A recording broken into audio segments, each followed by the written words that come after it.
because you shit on Bernie, and I know the truth. So I keep getting lots of contact about my thoughts on the Katt Williams interview on Club Shay Shay. The interview heard round the world. And I don't know, my take is probably going to be really, really boring. Number one, I want people to keep in mind, my dad has been dead for 15 years, so I have not been fully immersed in the world of comedy. I don't know the ins and outs of that like that anymore because my end has been gone for 15 years. You know, I've got friends in the game, but we don't sit and talk about, you know, stuff like that. So I don't know Katt Williams.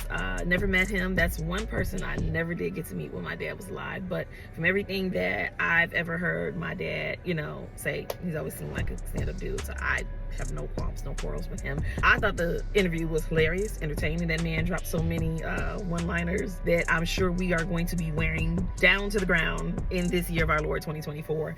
But one of my biggest takeaways in watching people's responses was how people were kind of like, oh, that's kind of sad, like outside of being, you know, tickled by it. And I've seen people say stuff like, it's like watching, you know, your uncles go at it and you're like, oh, why can't we all just get along? Well, I mean, because everybody doesn't get along. Like, I think that's one of the misconceptions about comedians, and I guess it's due to the fact that what they do brings so much joy to others, that the perception, the expectation is that behind closed doors, everybody gets along, everybody just, it's just love. And no, it's not.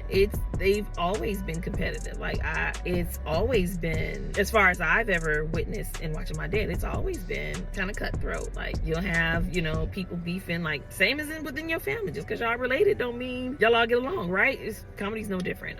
But for me, Katt Williams has my utmost appreciation and respect for giving my dad his props and his flowers. And I felt like it was genuine. There are some people who have given, you know, my dad his flowers now that he's dead, that I'm looking at like, you know, doggone well, he wasn't doing that when he was alive. And that, not just famous people, just people spoke of my dad. For me, I felt his heart. I felt that it was genuine, and I appreciate it. Again, it's been 15 years since my dad's been dead. If you follow me at all, you know I've said this repeatedly. Like, it does my heart good to know that my dad was a stand-up guy, that the man that I knew him to be was who he actually was to people, because that's the thing. Like, we can love people and think they one way and then find out later. No.